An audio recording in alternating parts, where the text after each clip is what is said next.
My precious children of God, I welcome all of you in the name of our Lord and Savior Jesus Christ. परमेश्वर के बहुमूल्य संतानों, हमारे उद्धारकर्ता प्रभु यीशु मसीह के नाम में मैं आप सभी का स्वागत करती हूँ। Today we are going to meditate Psalm chapter 52 verse 8. आज हम मनन करने वाले हैं भजन संहिता अध्याय 52 वचन 8 पर। It says, I am like an olive tree flourishing in the house of God. ये कहता है, मैं तो परमेश्वर के भवन में हरे जैतून के वृक्ष के समान हूँ। Let me read it from the Bible. It's so beautiful. Bible से मैं इसे पढ़ती हूँ, ये बहुत ही सुंदर है। I am like a green olive tree in the house of God. मैं तो परमेश्वर के भवन में हरे जैतून के वृक्ष के समान हूँ। My friends, how are you living before the Lord? मेरे दोस्तों, आप परमेश्वर के सामने कैसे जी रहे हैं? Psalm 11:4 says, the Lord is in his holy temple. भजन संहिता अध्याय 11 वचन 4 कहता है, परमेश्वर अपने पवित्र भवन में है।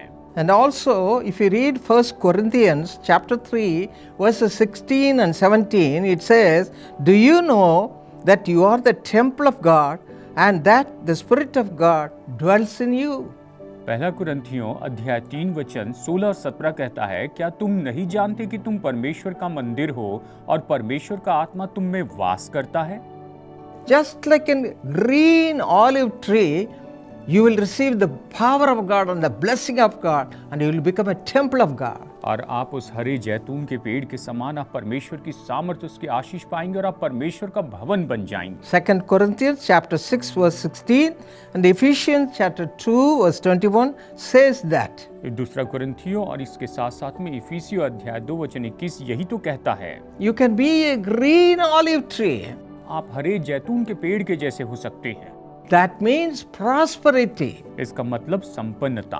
You say, I don't have this, I don't have peace, I don't have joy, I don't have money, I don't have this and that, all the time murmuring. People are murmuring like that in the family life. आप इस तरह से कहते हैं, मेरे पास आनंद नहीं, मेरे पास शांति नहीं, मेरे पास ये नहीं है, वो नहीं है, इस तरह पारिवारिक जीवन में कुड़कुड़ाते रहते हैं। But when you become the temple of God, you will receive the prosperity of God. लेकिन जब आप परमेश्वर के भवन बन जाएंगे तो आप परमेश्वर की संपन्नता को प्राप्त करेंगे।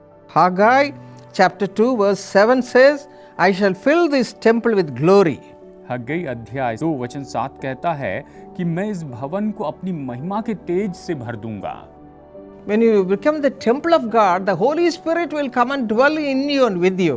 जब आप परमेश्वर का भवन बन जाते हैं तो पवित्र आत्मा आकर आप में वास करता है। If you read Acts chapter 2, disciples of Jesus Christ, all of them received this experience. अगर आप प्रेरितों के काम अध्याय 2 पढ़े तो यीशु मसीह के सारे चेले उन्होंने इस अनुभव को प्राप्त। Acts 10th chapter, Gentile Cornelius received this experience. और प्रेरितों के काम अध्याय 10 में अन्य जाति कुरनेलियुस उसने इस अनुभव को पाया। So they all received prosperity in the spirit. और वो सब इस तरह से अपनी आत्मा में संपन्नता प्राप्त। Maybe not in the worldly way. शायद हो सकता है कि सांसारिक तरीके से ना हो। My friends, receive this power of God and you will become a temple of God. मेरे दोस्तों, आप परमेश्वर के सामर्थ को प्राप्त कीजिए और आप परमेश्वर का भवन बन जाएंगे, उसके मंदिर बन जाएंगे। Hallelujah. Hallelujah. We will be filled with the power of God, आप परमेश्वर की सामर्थ से भर the जाएंगे, presence of God, परमेश्वर की उपस्थिति से, and the Lord will do everything for you. और परमेश्वर आपके लिए सब कुछ करेंगे। And you can bring glory to the name of the Lord. और आप प्रभु के नाम को महिमा लेकर आ सकेंगे। The Lord is going to bless you with such a life today. परमेश्वर आज आपको ऐसे जीवन से आशीषित करेंगे। If you believe, you shall see the glory of God. अगर आप विश्वास करेंगे तो आप परमेश्वर की महिमा को देख पाएंगे। Do you believe that? क्या आप ये विश्वास करते हैं? Let us pray and get filled with the power of God right now. तो आइए अभी हम प्रार्थना करें और अभी इसी समय परमेश्वर की सामर्थ से भर जाएं। Father, thank you, Lord, for the provision you have made.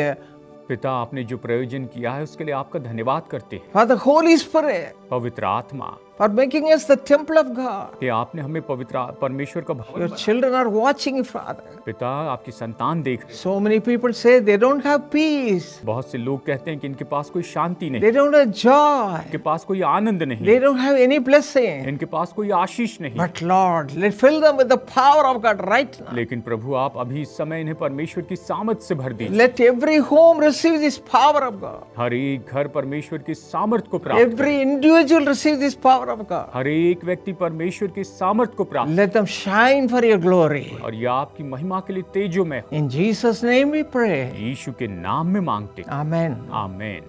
Precious brother Namjan Bar and sister Nimi Bar, I thank God for Ashish, who is celebrating his birthday today. Happy birthday, Ashish. I'm so glad God has given you a government job. We rejoice and we thank God, falling at his feet and worshiping him. Thank you, Lord, for this mercy. बहुमूल्य भाई नमजन बार और बहन नीमी बार, मैं आशीष के लिए परमेश्वर का धन्यवाद करता हूं, जो आज अपना जन्मदिन मना रहे हैं। हैप्पी बर्थडे आशीष। मैं बहुत ही खुश हूं कि परमेश्वर ने आपको सरकारी नौकरी दी है। हम आनंद मनाते हैं और परमेश्वर को धन्यवाद देते हैं। उसके चरणों पर बैठकर हम उसकी आराधना करते हैं। प्रभु इस दया के लिए आपका धन्यवाद। Exodus 33:17, God says, I'll do the very thing you have asked, my son. I am pleased with you. निर्गमन 33:17 के अनुसार परमेश्वर कहते हैं, मेरे बेटे तूने जो मांगा है मैं वही करूंगा, मैं तुमसे प्रसन्न हूँ। Father, bless Ashish. Give him a good posting near the hometown, Lord, miraculously. पिता आशीष को आशीषित कीजिए, इन्हें अच्छी पोस्टिंग दीजिए, घर के पास में ही प्रभु जी चमत्कारी रीति से। Simi, have a wonderful life partner. Satish, Jyotish, Amit, have good jobs in Jesus' name. Simi अद्भुत जीवन साथी प्राप्त करें। सतीश, ज्योतिष, अमित अच्छी नौकरी पाए यीशु के नाम में। Sister Nimi and brother Namjan, Lord, give him a new heart and peace flow into this family. बहन निमी और भाई नमजन, प्रभु इन्हें नया हृदय दीजिए और इस परिवार में शांति बहती चली जाए। Brother Emmanuel and Mrs. Mariam, have grace to complete their house construction. भाई इमैनुअल और मिसेस मरियम को इन्हें अनुग्रह दीजिए कि ये अपने घर के कंस्ट्रक्शन का काम पूरा कर पाएं।